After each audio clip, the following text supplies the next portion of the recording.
بسم الله الرحمن الرحيم. الحمد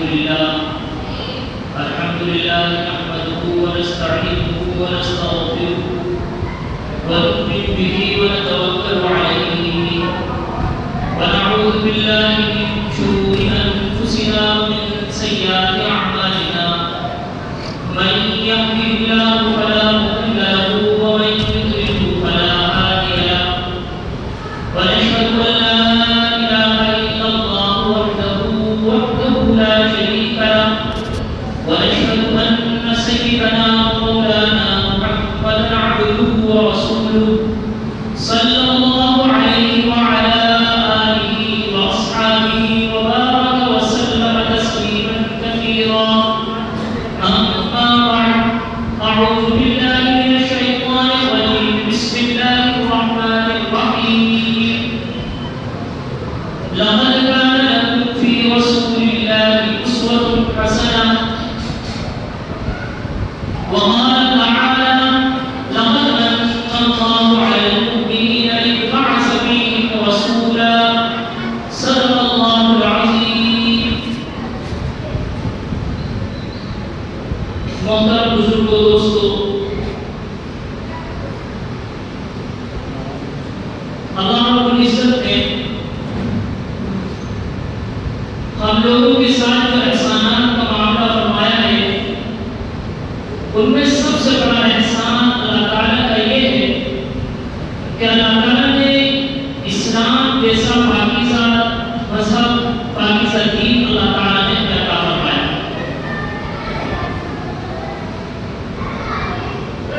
اگر دیکھا جائے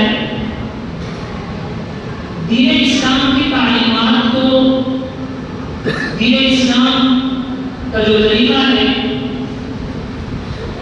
تھوڑی دیر کے لیے انسان اس طرف اگر دیکھے اور فکر کرے، اگر ہمارے پاس اسلامی تعلیمات نہ ہو اور ہم اللہ تعالیٰ کی توفیق سے جو یہ نعمت ملی ہوئی ہے اس سے اگر محروم ہوتے،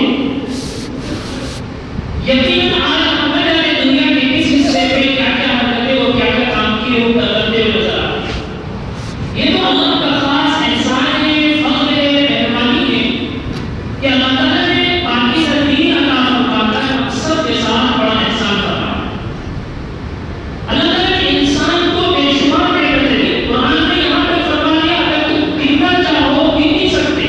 شکر گزاری بہت دور کی بات ہے، گن نہیں سکتا اللہ کی نعمتوں کے احسانات. حال یہ ہے اللہ کے احسانات کا استعمال کرتے کرتے زبان تھک چکی ہے، ذائقے کھا کھا کے کہہ چکے ہیں کہ یہ تو کتنی بار کھا لی. اللہ کی نعمتیں زبان دانتوں کو نعمتیں کھا کھا کر دانتوں کو گھس دیا. اپنے وجود پر صرف اللہ کی نعمتیں، یہ اگر انسان صرف اور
لیکن آپ کو ایک تاریخ میں ایسا واقعہ نہیں ملے گا کہ کسی نے ایمان قبول کیا ہو اور اس ڈر سے اس جو ہے مصیبت سے یا اس تکلیف سے جو ہے وہ دیکھ کر اور مصیبت میں پڑ کر وہ پیچھے آ گیا. ایسا نہیں ملے گا. کیوں؟ اس لیے کہ ایمان اتنا ابھر چکا تھا ان لوگوں کے گھر بن چکا تھا اندر. مجال نہیں کہ آسان نہیں تو ان کو اپنی جگہ سکھا دینا. لیکن میرے دوست بزرگوں آج ہم کتنے محروم کرتے ہیں اللہ کے نبی کی تعلیمات ہمارے پاس ہے. اس لیے آپ نے فرمایا تھا احسان کے طور پر اے میری امت کو میں اس راستے پر چھوڑ کر جا رہا ہوں اس میں کوئی خزا نہیں ہے. اس میں ہمیشہ جو ہے آپ دیکھو گے وہ ایسی فصل ہے جو لے کر آئی. ایسے راستے پر چھوڑ کر جا رہا ہوں جس کے اندر آگ اور تاریکی اندھیرا نہیں ہے. اس کا نام بھی دن کے اجالے کی طرح چمکدار اور روشن ہے. میں کہا کرتا ہوں میرے دوست دنیا کی کسی بھی تہذیب کو اٹھاؤ, دنیا میں کسی بھی ایک جو ہے مذہب اور دین کو اٹھاؤ دیکھو پکڑو آپ کو روایت نظر آئے گا. دنیا میں قانون بنتے ہیں, دنیا میں چیزیں وجود میں آتی ہیں. انسان کہتا ہے یہ پرانا ہو گیا نئی بات نہیں ہے, لیکن قرآن کا اسلامی تعلیمات 1400 سال ہو گئے. دنیا کہاں سے کہاں بدل گئی, مزاج کہاں سے کہاں تبدیل ہو چکے ہیں سب کچھ. لیکن اسلامی تعلیمات کو اٹھاؤ آج بھی ایسا لگتا ہے جیسے ماڈرن زندگی, ایسا محسوس ہوتا ہے ایک طریقہ ہے, ایسا لگتا ہے کہ ایک باقاعدہ نیچر ہے اس زندگی کا. اللہ اکبر کبیرہ. یہ تعلیم ہے, یہ نظام ہے کہ اسلام کی خوبی. لیکن میرے دوست بزرگوں مسلمانوں نے آج بھی اسلام کی تعلیمات کو مسلسل دیکھا جائے تو آج جو ہے تقریباً نظر انداز کر دی. آج اگر ہمارا دین ہے کس چیز میں ہے, میں کہتا ہوں کہ خالی آج جو ہے زیادہ فکر ہے تو نماز کی. نماز کا جہاں تک معاملہ ہے کہ آپ کی پرسنل زندگی ہے, اہم فرض ہے اللہ کا. یہ آپ کی اس کا تعلق آپ کی پرسنل زندگی سے ہے, اللہ کے فرائض ہے. اللہ کے نبی صلی اللہ علیہ وسلم کی زندگی میں ایک سب سے بنیادی وظیفہ آپ کا اخلاقی زندگی. اخلاقی زندگی ایسی ہے وہ انسان کی اپنی خود کی زندگی کے اندر بھی فائدے مند ہے, پورے معاشرے کے لیے بھی فائدے مند ہے اور غیروں کے لیے بھی فائدے مند ہے. لیکن آج جو ہے اگر دیکھا جائے مسلمان کی ساری نئی نمازوں کی تعلیم ہے, ساری سنتیں نظر آتی ہیں آج جو ہے نمازوں سے متعلق. ارے کبھی اخلاق کے تعلق سے فکر کریے کہ آج ہمارے اخلاق کہاں سے کہاں چلے جائیں. یہ خدا کی قسم اللہ تعالیٰ نے یہ جو دین جو ہے جو 1400 سال پہلے جس گاڑی سے اٹھا تھا, جس جگہ سے وہ اٹھا تھا, وہ زمین کا وہ حصہ تھا جو ہر اعتبار سے بچا, جو گرمی کے اعتبار سے بھی بچڑا ہوا, اخلاق و کردار کے اعتبار سے بھی بچڑا ہوا, مزاج اور جو ہے سوچ اور لحاظ سے بھی جو ہے ہر اعتبار سے وہ کہاں کا کہاں تھا. لیکن اللہ نے یہ دین دے کر اس قوم کو ایسا اٹھایا, ایسا اٹھایا. اللہ کا وعدہ ہے کہ ختم نہیں ہوگا یہ جو ہے لگائے ہوا بات. یریدون ان یطفئوا نور اللہ بافواہہم, لوگ اس کو بھوکوں سے گزارنا چاہتے ہیں. یہ تھوڑی ایسی ہے جو چراغ میں لوگوں کا جلائے ہوا تو بھوکوں سے گزرے. واللہ متم نورہ, اللہ اس کا فیصلہ کر دیا یہ بجھنے والا چراغ نہیں ہے, یہ روشن چراغ ہے, یہ رہتی دنیا تک باقی رہنے والا چراغ ہے, یہ بجھنے والا چراغ نہیں ہے. میرے دوستوں مسئلہ صرف یہ ہے آج اگر اسلامی تعلیمات ہم مسلمانوں کی زندگیوں میں آ جائیں خلاف ہے. اخلاق کے اعتبار سے اخلاق کوئی اتنا سا چھوٹا سا حصہ نہیں ہے جو آج کی اتنی آدھے گھنٹے کی مجلس کا آپ کی صفت پہ رکھ دیا جائے. اخلاق دین کا ایک بڑا شعبہ ہے, اس کے اندر بہت ساری چیزیں ہیں. مثلا نرم مزاجی. اللہ کے نبی صلی اللہ علیہ وسلم کی زندگی کے اندر ایک نمایاں وسطہ مزاج, نرم مزاج. اللہ کے نبی نے فرمایا اللہ کو سب سے زیادہ پسندیدہ بندہ ہے نرم مزاج انسان. اس کا یہ مراد نہیں ہے نرم مزاج کا. نرم مزاج اگر اللہ کے نبی کو دیکھو تو مزاج اتنا نرم کہ پوچھو مت. کبھی غصہ نہ آئے آپ مزاج کو عجیب عجیب تکلیفوں کا سامنا کرنا پڑے, آپ کو عجیب عجیب مشکلات سے گزرنا پڑے, کبھی غصہ نہ آئے. لیکن مزاج میں بہادری اور مزاج میں شجاعت کس درجے کی ہے صحابہ بھی فرمایا کرتے تھے ہمارے قلم مل جاتے تھے, نبی کی مدد نہیں قلم مل جائے. نرم مزاجی سے یہ مراد نہیں ہے کہ انسان شجاعت کو بھول جائے. شجاعت اپنی جگہ ہے، بہادری اپنی جگہ ہے، لیکن مثال میں نرمی ہو، لوگوں کو درگزر کرنے کی صفت ہو، مصیبت کے اندر، تکلیفوں کے اندر صبر کی صفت انسان کے اندر ہو. آج جو ہمارا معاشرہ مکمل ٹوٹا جا رہا ہے، اس کی اصل وجہ یہی ہے اخلاق زندگیوں سے نکل رہے ہیں. اور یہ اخلاق نکلنے کی وجہ سے گھر میں گھر کے اندر 5 ممبر ہیں تو 5 ممبر کی زندگیاں جہنم بنی ہوئی ہیں. محلے کے اندر 50 لوگ ہیں تو 50 کی زندگی جہنم بنی ہوئی ہے. محلے کے اندر اگر اڑوس پڑوس میں دیکھ رہے ہیں وہ متعصب تو کیا خام ہو جائے، وہ تو لعنت میں جائیں گے اسے. اور اس حال میں آپ سوچیں کہ امت ترقی کرنے کبھی نہیں کر سکتی. یہ محمد رسول اللہ صلی اللہ علیہ وسلم کے نقش قدم پر چلے گی تبھی جو ہے ترقی کرے گی. ارے اس نبی کا حال تو دیکھو، وہ دشمنوں کو معاف کرتا ہے اور معاف کرنے کے لیے ایک حد ہوتی ہے. یعنی انسان جو ہے دیکھا جائے تو مقام ہوتا ہے معاف کرنے کا. اللہ کے نبی صلی اللہ علیہ وسلم 6 سال ہجری کے اندر جس وقت جو ہے آپ صلی اللہ علیہ وسلم عمرے پہ جا رہے ہیں، آپ جو ہے اس وقت کے حالات کو دیکھو، کیا حالات ہیں. فتح مکہ کے حالات کو دیکھو. میرے دوستوں بزرگوں، سیرت کا جو ہے اگر دیکھا جائے، سیرت اتنا بڑا عنوان ہے کہ سمجھ نہیں آتا کہ سیرت کے کون سے پہلو کے اوپر بات کی جائے. اتنا سبق کافی ہوتا ہے. لیکن میں آپ کو صرف ایک واقعہ سناتا ہوں جو حجۃ الوداع کے موقع پر نہیں، فتح مکہ کے موقع پر حضور صلی اللہ علیہ وسلم مکے میں داخل ہوئے. مکے میں داخل ہوتے ہیں 13 سال زندگی کے اندر مکے والوں نے جینا حرام کر رکھا. اور ایسی ایسی تکلیفیں، وہ تکلیفیں بتانے کی ضرورت نہیں، آپ کے سامنے سنتے رہتے ہیں آپ واقعہ. کوئی صحابی جو ایمان لے کر آیا ہو مکے میں، ایسا نہیں ہو سکتا کہ وہ تکلیف سے نہ گزرا ہو. اس لیے قرآن نے فرمایا والسابقون الاولون من المؤمنین والمہاجرین والانصار. اللہ نے ایک خاص تعلیم دی ہے. کیوں؟ اس لیے کہ وہ اس گھٹی سے گزرے ہیں، اس دور سے گزرے ہیں جو آسان دور نہیں تھا. جب جانا ایمان پر آسان نہیں تھا، اس وقت اس دور سے گزرے ہیں. اللہ تعالیٰ فرماتا ہے جب یہ لوگ جو ہے آتے ہیں، مکہ فتح کرتے ہیں، مکہ فتح ہو رہا ہے، سامنے سارے دشمن موجود ہیں جنہوں نے اللہ کے نبی کی ذات کو اذیت کی، اللہ کے نبی کے اولاد کو اذیت کی. حضرت رقیہ، حضرت ام کلثوم رضی اللہ عنہا نکاح ہوتا ہے، بات چیت پکی ہو گئی ابو لہب کے ابو جہل کے اولاد سے. لیکن کیا ہوا؟ پتہ چلا محمد صلی اللہ علیہ وسلم نے دین کی دعوت کی، صرف کس وجہ سے بیٹیوں کو طلاق دیا. یہاں سے رخصت کر کر بیٹیاں جا رہی ہیں، یہاں سے نکل رہی ہیں، ہجرت کر رہی ہیں. ان کو اوپر سے گرایا گیا اور ایسا زخم لگا. حضرت ام سلمہ یا حضرت رقیہ کے بارے میں آپ نے وفات کا سبب یہی بنا یہی جو ہے ان کو زخم بنا ان کی وفات کا سبب. حیران ہے کہ اولاد کی دشمنی ہر بندہ معاف نہیں کرتا. مجھے تکلیف پہنچانی معاف کر سکتا ہوں، میری اولاد کو میں کوئی معاف نہیں کرتا. لیکن دیکھو آج فرمان جاؤ محمد رسول اللہ صلی اللہ علیہ وسلم. صحابہ کا حال یہ ہے، برا حال کرنے بس مجبور کر دیا تھا وہاں رہنا.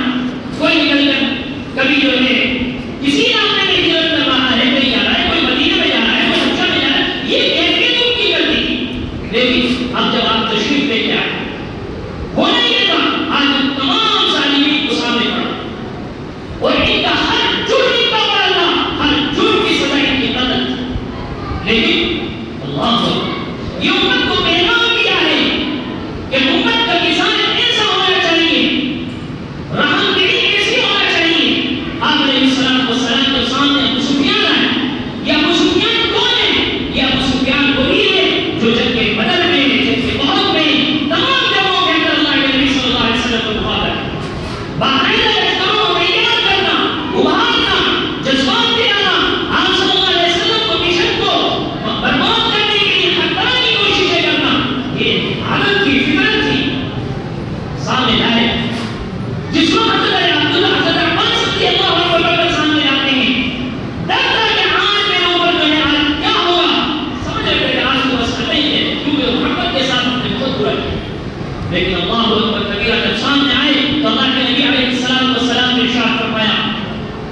کہ جو بھی حال جو ہے، جتنے بھی حال ہوتے ہیں، بتا دو میرے بارے میں کیا توقع رکھتے ہو مجھ سے.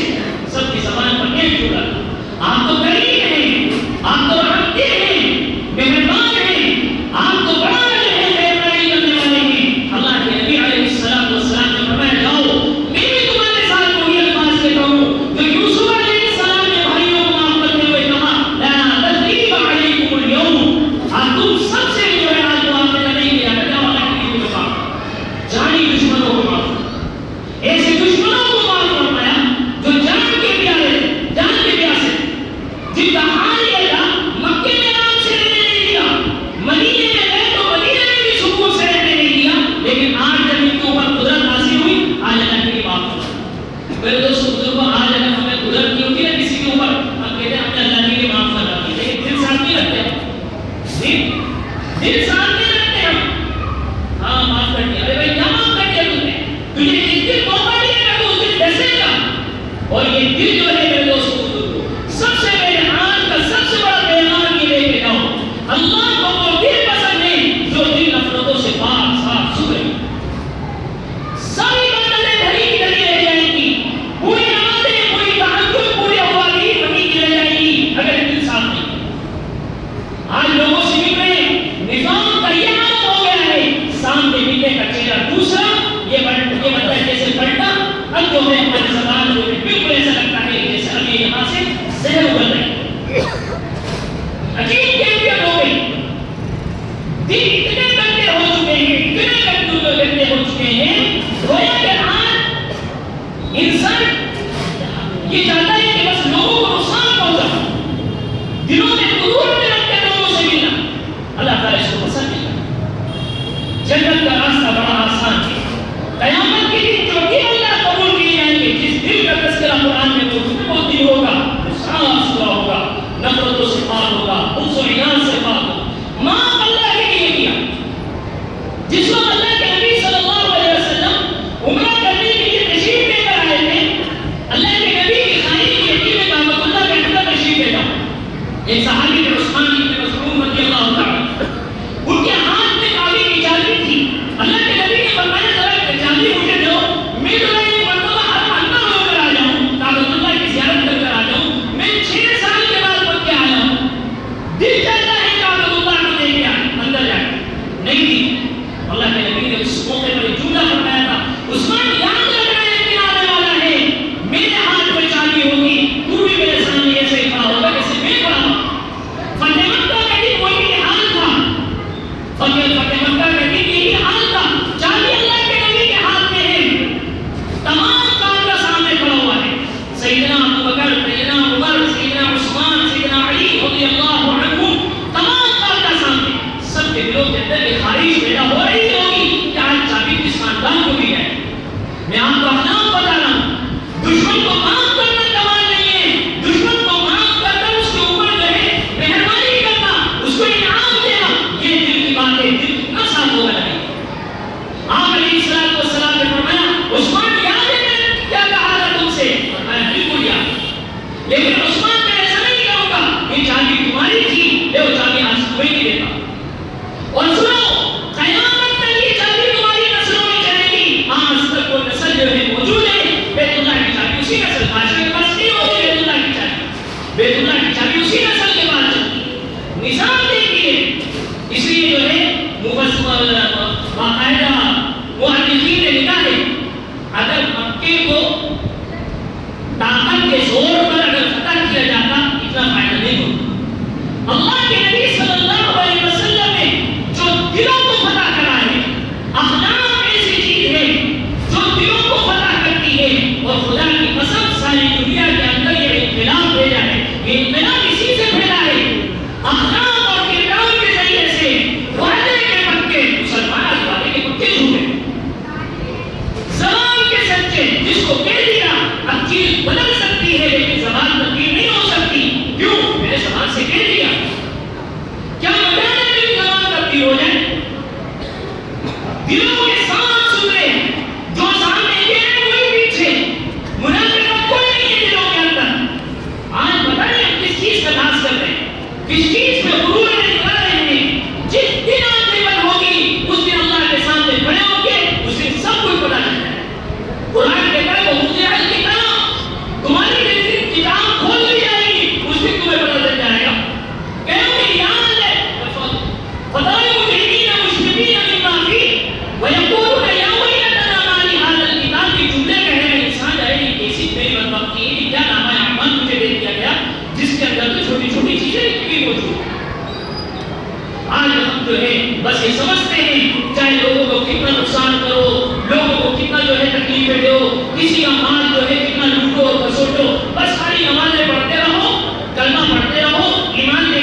وہ مقام انسان اپنے اچھے پاکیزہ اخلاق کے ذریعے سے حاصل کرتا ہے۔ اخلاق والے مرتے نہیں ہیں، اخلاق والے ہمیشہ زندہ رہتے ہیں، اخلاق والے دلوں میں راج کرتے ہیں، اور بد اخلاق زندہ ہو کر بھی وہ مرے ہوئے ہوتے ہیں۔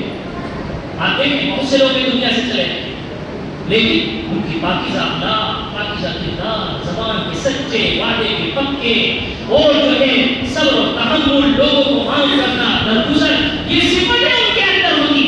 دنیا سے چلے گئے، اب کسی مجلس میں ان کا تذکرہ نکلتا ہے تو 8-10 لوگ تو ایسے ہوتے ہیں سنتے ہیں آنکھوں سے آنسو جاری کرتے ہیں، کیا بندہ تھا وہ، اللہ اس کی مغفرت کرے۔ برمقابل اس کے جس کے ذہن بالکل اس سے الٹا تھا، اس کا تذکرہ آتا ہے پوری مجلس میں، سب کی زبان میں ہوتا چھوڑو مر گیا نہیں چھوڑو، اس کے تذکرے مت کرو، بس اللہ اس کو معاف کرے۔ اس لیے اخلاق والا مرتا نہیں ہے، اخلاق والا ہمیشہ زندہ رہتا ہے، دلوں میں راج کرتا ہے۔ میرے دوستوں بزرگوں، آج اگر ہمارے اندر یہ صفتیں پیدا ہو جائیں تو انشاءاللہ ثم انشاءاللہ اس کے اثر ہو جائیں۔ لیکن اس کی محنت کہاں سے کرنا پڑے گی؟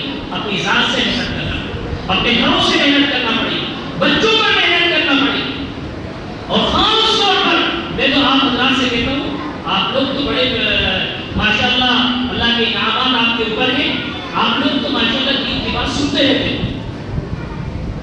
نسلوں کو تیار کرنے والے کوئی ہیں وہ ہماری خواتین ہیں۔ آج خواتین کتنی تیار، یہی وجہ ہے گھروں کے اندر سے بڑے بڑے جو ہے شخصیتیں پیدا کیوں نہیں ہو رہی؟ اس لیے کہ ماں تربیت یافتہ ہے۔ جب مائیں تربیت یافتہ ہوا کرتی تھی، ماؤں کے پاس دین ہوتا تھا، ماؤں کے پاس توحید ہوتی تھی، ماؤں کے پاس سنت رسول ہوا کرتی تھی، ماؤں کے پاس اخلاق ہوا کرتی، وہ نسلیں جو چلیں گی پھر نسلیں وہی تیار ہوتی۔ لیکن اس دور کے اندر ہمیں اپنی خواتین کی فکر نہیں، فکر کس کی؟ کپڑا، ان کو جو ہے کھانا، ان کے لیے مکان، ایک مکان یہاں لے لیا ایک وہاں لے لیا، سب چیزیں یا لوگوں کو اصل جو چیز ہے وہ یہی ہے۔ اس لیے آپ صلی اللہ علیہ وسلم نے فرمایا کوئی ماں باپ اپنی اولاد کو جو ہدیہ دیتے ہیں، بہترین ہدیہ جو اولاد کو دیا جاتا ہے وہ ہدیہ ہوتا ہے اچھا اخلاق۔ اس سے بہتر کوئی ہدیہ نہیں ہے، اچھی تعلیم، یہ بہترین ہدیہ ہے۔ مال اور جہاں تک تعلق ہے دیگر چیزوں کا، میرے دوستوں بزرگوں، یہ تو ہر ایک انسان اپنے مقدر کا لیتا ہے، بات نہیں لیتا، ہر انسان اپنے۔ آپ نے دیکھا ہوگا بہت سے اس حال میں بھی دنیا سے چلے جاتے ہیں جن کے پاس کچھ نہیں ہوتا کھانے پینے کو، لانے پڑے ہوئے ہوتے ہیں، لیکن ان کی نسلیں بڑے بڑے محلوں کے اندر زندگی گزار رہی ہیں، ان کی نسلیں بہترین سب کچھ، اور بعض ایسے بھی ہوتے ہیں جن کے ماں باپ نے جائیدادیں چھوڑ رکھی ہوتی ہیں، بڑی بڑی فیکٹری اور بڑے بڑے جو ہے امبار چھوڑ کے گئے ہوتے ہیں، لیکن اس کی نسلیں کیا کرتی ہوتی؟ ہاتھ پھیلا رہی ہوتی لوگوں کے سامنے۔ تقدیر کا کھیل ہے، اس لیے ان چیزوں کی فکر نہیں ہونا چاہیے۔